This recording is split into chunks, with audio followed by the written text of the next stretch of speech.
So as the Cologne Major rolls on, and with every single day a new player rising up, a new team doing very well, the sticker prices reflect those happenings. And while every content creator wrote off the system as a scam or as a Valve money grab and then moved on to the next new shiny thing, the market really hasn't stopped moving, and neither has the Valve in-game store. If you haven't taken a look in a while, I suggest you do, because the prices are calibrating, they're becoming more fair, and it's due to a few reasons. One look at a tool that shows the price graphs of the actual in-game store sticker prices. Holos are coming down, foils are coming down, papers are coming down. And you might be asking, why is this happening? How could this be happening? All the stickers on CS Float and Buff, Upin, whatever the fuck you use. How is it going down on the in-game store when everything's cheaper everywhere else? Well, it's because we didn't give the system enough time and we didn't give it its proper due diligence. This is going to be one of the better sticker collections we have in this game, and it's going to have the unique feature, even unlike Cato 14, in which supply is proportional to demand right now. And in time, I guess we'll just have to see. I think both the sticker system will be fine, the major teams will be taken care of, and ultimately everyone will win. Welcome back to the sticker report. We do this from time to time, right? Sometimes China gets involved. Sometimes we just see interesting movements and happenings, although it doesn't necessarily need to be made every week or maybe even every month. But when there's a new major rolling around, especially one of this prestige like Cologne, in which we have a brand new system to accompany it, you bet your ass we're going to make some sticker reports. And this one, of course, is going to be a little bit more unique because we have a brand new system. It's akin to terminals in a way, which is going to mean very interesting things for the future after the Cologne Major and a little bit of interesting happenings during the major. So for one, is this system going to stay? Can we consider the Cologne 2026 sticker experiment a success? The short answer from my perspective would be yes. Obviously there are still kinks to work out, and I do think just the data we have from now, having done the Cologne 2026 major, that data will be, used and applied to the next major, whenever the fuck that is. Buenos Aires? Because I don't think people are necessarily mad at the structure if it actually worked well and quickly. It was more so a timing thing. Prices took way too long to calibrate, and not even like calibrate such that the prices are cheaper than the Steam community market. Like, they didn't even calibrate at all. They were like 20 times the price of what the listings were. But the actual structure itself, right, direct purchasing, even though I'm not necessarily convinced that the crackdown on gambling is as urgent as people are making it out to be for Valve, I do think they're trying to get away from it regardless, and this does that. It solves a chronic oversupply issue that plagued every single major we've had for the last couple of years. So too many problems are being solved here for Valve to just, go back to the previous situation. And that's because capsules are dead. Every sticker you need to buy, and it needs to be intentional. And if the group decides they like this sticker more than this sticker and they go and buy this sticker, well, that sticker is going to go up in price such that we don't have a fuck ton of them when it's all said and done. There's a refund mechanic, but obviously that doesn't fucking work. This, of course, is accompanied by the souvenir feature,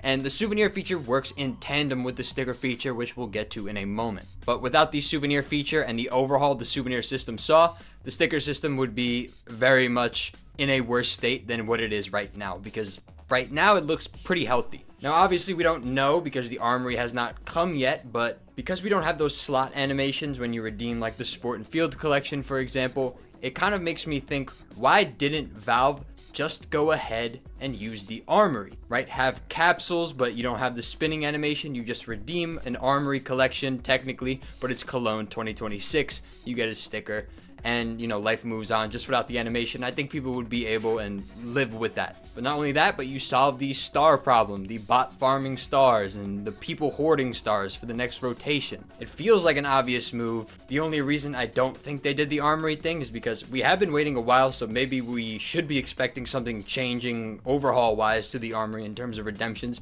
Maybe that bidding system comes. Maybe we get dynamic pricing with the stars. Maybe something changes. But at least right now, with no hindsight, it seems to me that the souvenir system was the reason why they did the sticker system this way. Or at least they're testing it out this way, and then maybe they implement it in the armory in the future. Who knows? Now, who's actually getting paid from this? Because it seems like Valve is going to make less money. It seems like the major teams are going to make less money. Who wins here, right? Valve definitely didn't remove the RNG out of the kindness of their heart. Yes, you have legislative pressure. Yes, you have a supply issue, which is going to hinder further redemptions in the future. They seem to all have some amount of weight. I think they're all partially true, but both of them not 100% of the reason why these overhauls are actually taking place. But that's because for the most part, these major team stickers, these are benefiting the teams more so than Valve themselves. And for one, I do think Valve made a positive change in that they are now rewarding placements with sticker pool revenue percentages. I don't really think you can have too many moral qualms about how they're going about this. A merit-based system to reward money, completely fine.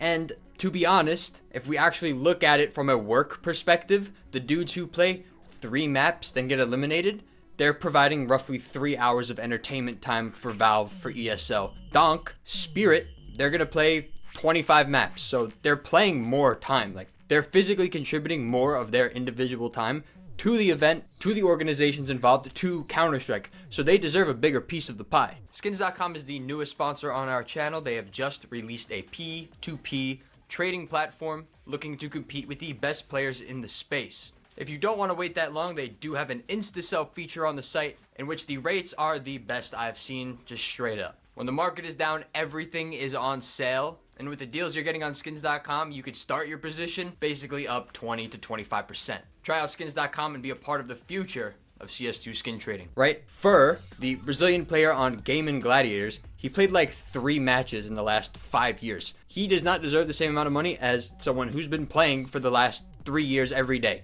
It's just as simple as that. No disrespect to Fur, but I'm pretty sure he understands that. He wouldn't even argue with what's going on here. So now we're working with prize money. Does Valve make less overall? It definitely seems like it. The souvenirs are going to drive in quite a bit of revenue for them just because of the price point of them. Sticker capsule volume, I mean, definitely hurts. Right? If you're opening 20 at a time and they're $1 each, hoping to get one specific sticker, you get that specific sticker eventually, but you also create a bunch of random supply from trying to get the one in which you want. That creates a ton of listings on the Steam community market, which drives down prices, which means Valve gets less cuts of every sticker transaction because of the pure volume on the market. Now, you don't have all the capsules being open, which hurts Valve, but you also have Valve taking the 15% cut from the actual transactions taking place because the supply is not overstated anymore. So yeah, the prices on Steam community market are cheaper, but you have a healthy circulating economy of stickers rather than people just buying from Valve over and over and over and then having the supply be dead and sitting there forever. Also, don't forget about that trade reversal update because that basically makes stickers the prime hotspot Steam community market.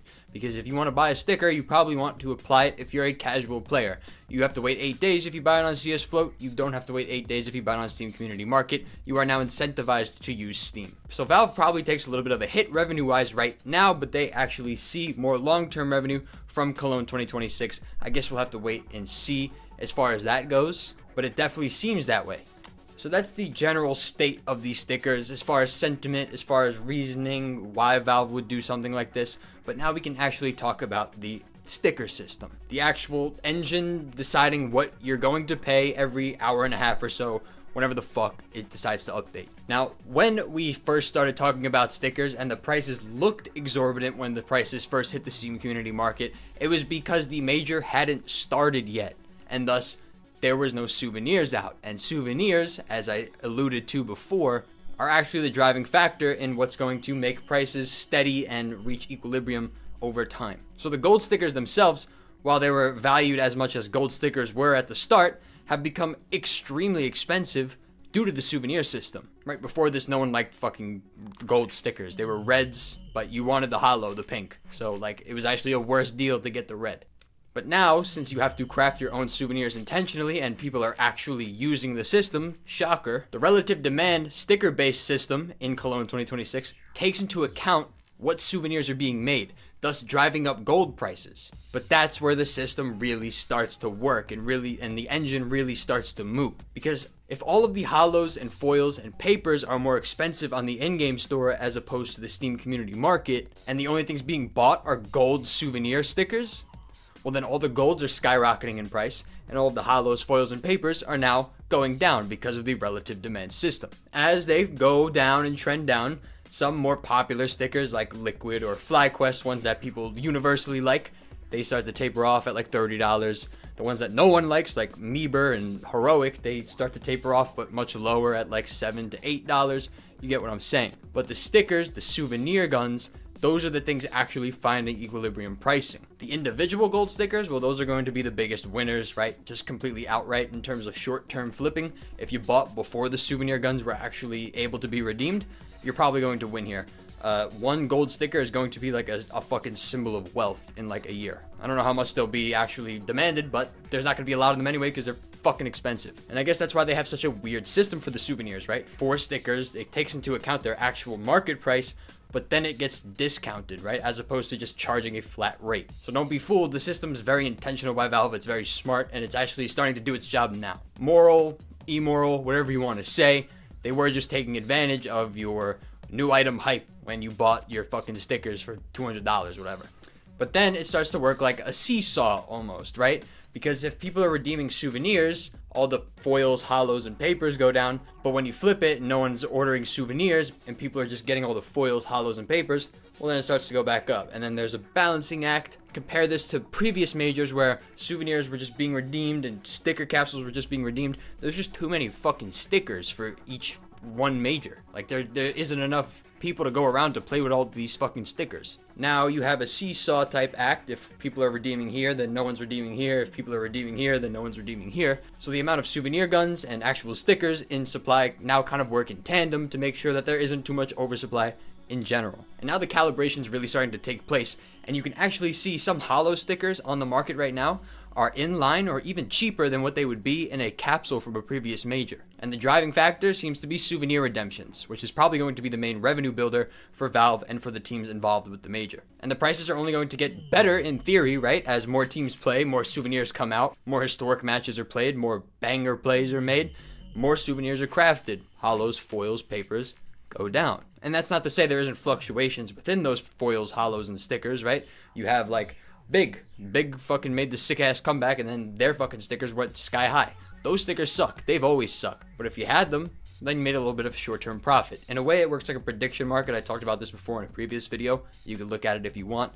I do think it actually rewards the people who watch the game and who know about the game, which is always a good thing. The profit incentive is what keeps people in this market, but do you want people who just open the game once, buy a bunch of cases, and then leave forever? No, you want people active within the ecosystem. You want to reward those players, so this is a good way of doing that. And then the general higher prices on Steam compared to the third-party marketplaces, that's got to be wholly intentional at this point. They should always be a level above because Steam on the community market has the 15% tax, so that always has to be taken into account on the listing price. But also, Valve would rather have the existing supply circulate and be healthy as opposed to just overloading the supply by undercutting the price. If the demand is that low, then it will go down until people have a reason to buy them again. But Valve is focused on the long-term play of this sticker, I believe, so we'll see how that plays out in time. You know, once the hype goes away, once there's a new major, are people going to be actually interested in these stickers? I think so. I think they really look good this major go around, so I guess we'll just have to wait and see. Are there any cool specific stickers that I think are good? Well, I think the same logic applies to the stickers on which ones you want to get, in specific, the good-looking ones. You know, the specific teams that may never come back, the teams that get discontinued. You know, the same shit, the same reasoning that drives every sticker going up in price that we've ever seen before. Although it's going to be much better here, although you're going to enter at a higher entry price, you are probably going to see a decent return as opposed to Austin, Budapest, all of these sticker majors that really didn't see any relative price gain because they were just so oversupplied, right? Even Austin, which had so much promise, it probably will be fine in a few years' time, but Cologne is set up to be good in a year or 2 years' time, not 5 years' time. I'm thinking Game and Gladiators, they suck. They shouldn't even have been there. I'm pretty sure they're a money laundering front. Thunder Down Under, there's a good chance they don't make it back. Sinners has a pretty cool logo. Who knows if they'll make it back. Fallen, Kerrigan, Apex, the old motherfuckers that are on their last legs about to die. They might be good stickers to pick up. The Cologne 2026 autographs will be especially rare. Just cool logos, cool stickers, funny crafts, etc. You know the deal. But like, same logic applies, but just the timeline is going to be much quicker here in theory. Stickers are a very volatile and kind of scary market. I really don't like to fuck with them too much because at the end of the day, you cannot trade up to them yet. So because of that, there's no minimum pricing, right? Like a hollow is a pink, a foil is a purple, but a foil is like 1/50th of the price of a hollow, right? Because there's no trade up floors in place. So a hollow could theoretically just shoot down to zero overnight because nothing else depends on it, and it depends on nothing. And that's a problem because a lot of the CS2 game is based on the fundamentals of how the actual game works. You could take advantage of the mechanics of the skin system, which makes it in some ways a legitimate form of profit. Stickers are a pure gamble. And if you want to have some of that allocated towards a pure gamble, by all means. I mean, the fucking stock market's the same way. But understand the risk and understand what you're going into before. Be informed and you'll do fine more often than not. You're not chasing a 100% win rate, you're chasing a 65% win rate. That's good enough. Over time, you'll be fucking fine. Peace.